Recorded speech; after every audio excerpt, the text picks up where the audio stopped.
नमस्ते दोस्तों। मेरे चैनल हार्दिक सहरावत जय माता दी में आपका स्वागत है। आज मैं आपको करवा चौथ की कहानी सुनाने जा रहा हूँ। हिंदू धर्म में करवा चौथ के पर्व का विशेष महत्व है।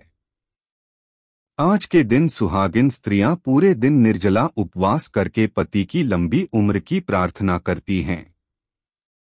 ऐसा माना जाता है कि जो स्त्री श्रद्धा पूर्वक व्रत और उपवास करती है, उसकी सभी मनोकामनाएं पूर्ण होने के साथ पति को दीर्घायु का वरदान भी मिलता है।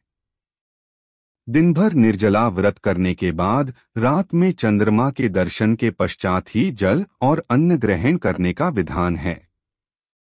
करवा चौथ के दिन पूजन के कई नियमों में से एक इसकी कथा का पाठ करना भी है। मान्यता है कि जो भी स्त्री इस व्रत की कथा का पाठ करती है, उसे सौभाग्य का वरदान प्राप्त होता है। करवा चौथ व्रत कथा। एक समय की बात है, एक साहूकार के साथ पुत्र और एक पुत्री थी। पुत्री अपने भाइयों की इकलौती बहन थी, इस वजह से उसे सभी भाई बहुत प्रेम करते थे। एक बार कार्तिक मास के कृष्ण पक्ष की चतुर्थी तिथि को साहूकार की पत्नी समेत उसकी 7 बहुओं और पुत्री ने भी करवा चौथ का व्रत रखा। रात्रि के समय जब साहूकार के सभी लड़के भोजन करने बैठे तो उन्होंने अपनी बहन से भी भोजन का आग्रह किया। इस बात पर बहन ने कहा कि भैया, आज करवा चौथ का व्रत उसने भी रखा है और चंद्रमा के दर्शन के पश्चात ही कुछ खा सकती है। चांद के निकलने पर उसे अर्घ्य देकर ही वो अन्न और जल ग्रहण कर सकती है। साहूकार के बेटे अपनी बहन से बहुत प्रेम करते थे और उन्हें अपनी बहन का भूख से व्याकुल चेहरा देख बेहद दुख हुआ। अपनी बहन का ये हाल देखकर उन्हें ऐसा विचार आया कि यदि चंद्रमा जल्दी ही निकल आए तो उनकी बहन व्रत का पारण कर सकती है। इस वजह से साहूकार के बेटे नगर के बाहर गए और वहां एक पेड़ पर चढ़कर अग्नि जला दी। घर वापस आकर उन्होंने अपनी बहन से कहा, देखो बहन, चंद्रमा निकल आया है। अब तुम अर्घ्य देकर भोजन ग्रहण कर सकती हो। साहूकार की बेटी ने अपनी भाभियों से भी चंद्रमा के दर्शन, चंद्रमा से प्रार्थना कैसे करें करके व्रत खोलने को कहा, लेकिन उनकी भाभियों ने इस बात से मना कर दिया और बताया कि अभी चांद नहीं निकला है, बल्कि उनके भाइयों ने प्रेमवश और बहन को भूख से व्याकुल देखकर ही नकली चांद दिखा दिया है।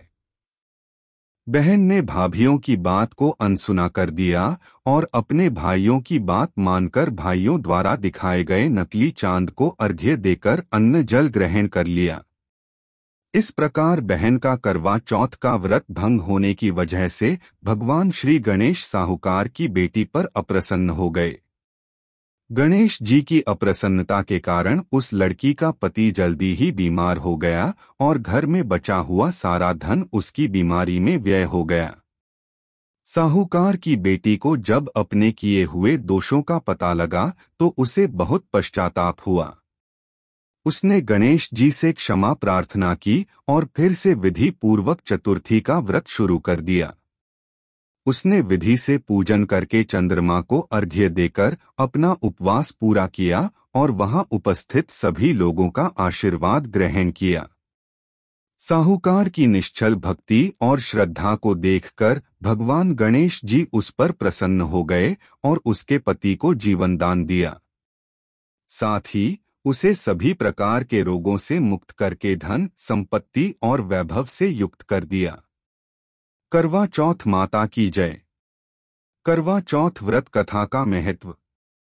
ऐसी मान्यता है कि करवा चौथ की पूजा तभी पूर्ण मानी जाती है जब पूजा के साथ इस कथा का पाठ किया जाता है। जो स्त्रियां करवा चौथ के दिन पूजन के साथ इस कथा का पाठ करती हैं और चंद्रमा को अर्घ्य देती हैं, करवा माता उनके पति को दीर्घायु देती हैं और साहूकार की बेटी की ही तरह उनके पति पर भी सदैव भगवान गणपति की कृपा बनी रहती है। करवा चौथ के दिन इस व्रत का एक कैलेंडर सामने रखकर करवा माता का ध्यान करते हुए यदि स्त्रियां इस कथा का पाठ करती हैं और दूसरों को भी कथा सुनाती हैं तो उनका सौभाग्य अखंड बना रहता है। करवा मैया की आरती। ओम जय करवा मैया, माता जय करवा मैया। जो व्रत करे तुम्हारा, पार करो नैया। ओम जय करवा मैया। सब जग की हो माता, तुम हो रुद्राणी। यश तुम्हारा गावत जग के सब प्राणी। ओम जय करवा मैया। कार्तिक कृष्ण चतुर्थी, जो नारी व्रत करती, दीर्घायु पति होवे दुख सारे हरती। ओम जय करवा मैया। होए सुहागिन नारी, सुख संपत्ति पावे। गणपति जी बड़े दयालु, विघ्न सभी नाशे। ओम जय करवा मैया। करवा मैया की आरती, व्रत कर जो गावे। व्रत हो जाता पूरन, सब विधि सुख पावे। ओम जय करवा मैया। करवा चौथ की ये कथा आपके जीवन में सुख समृद्धि का वरदान और वैवाहिक जीवन में खुशियां प्रदान करेगी।